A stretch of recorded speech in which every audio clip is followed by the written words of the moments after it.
Chilukuru Balaji temple వ్యవస్థాపకుడు CS Soundararajan కన్నుమూశారు. ఆడంబరాలు ఆర్భాటాలు లేకుండా భగవంతుడి పట్ల భక్తి శ్రద్ధలతో వచ్చే వారందరికీ సమానంగా దర్శన భాగ్యం కల్పించాలనే సిద్ధాంతంతో చిలుకూరు ఆలయాన్ని నిర్వహించారు. విరాళాల పేరుతో భక్తులను ఇబ్బంది పెట్టకూడదనే ఉద్దేశంతో ఆలయంలో హుండీని ఏర్పాటు చేయలేదు. 11 ప్రదక్షిణలు చేసి స్వామివారి ముందు కోరికలు ఉంచి ఆ కోరిక నెరవేరితే 108 ప్రదక్షిణాలు చేసి సాంప్రదాయాన్ని తీసుకొచ్చింది సౌందరరాజన్.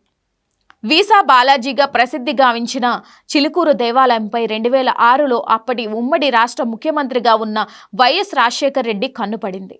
ఆ గుడిని దేవాదాయ శాఖలో విలీనం చేసేందుకు ప్రయత్నించారు.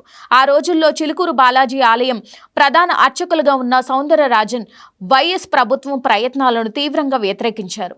ఆలయం మీద పెత్తనం చేయాలనుకుంటే నేరుగా ముఖ్యమంత్రి వైఎస్ రాజశేఖర్ రెడ్డికే తాళాలు ఇస్తామని చెప్పి సంచలనం సృష్టించారు.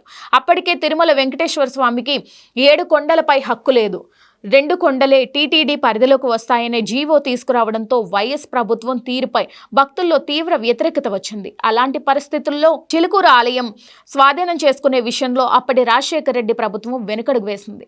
వైఎస్ సర్కార్ నుంచి చిలుకూరు టెంపుల్ను రక్షించిన సౌందరరాజన్ టెంపుల్ ప్రొటెక్షన్ మూవ్మెంట్ ద్వారా దేశవ్యాప్తంగా దేవాలయాలను ప్రభుత్వాల నుంచి విముక్తి కోసం ఉద్యమం చేశారు. సమాజంలో కుల వివక్షను రూపుమాపేందుకు ఒక దళితుణ్ణి తన భుజాలపై మోసుకుని ఆలయ ప్రవేశం చేయించి మునివాహన సేవ ద్వారా చరిత్ర సృష్టించారు.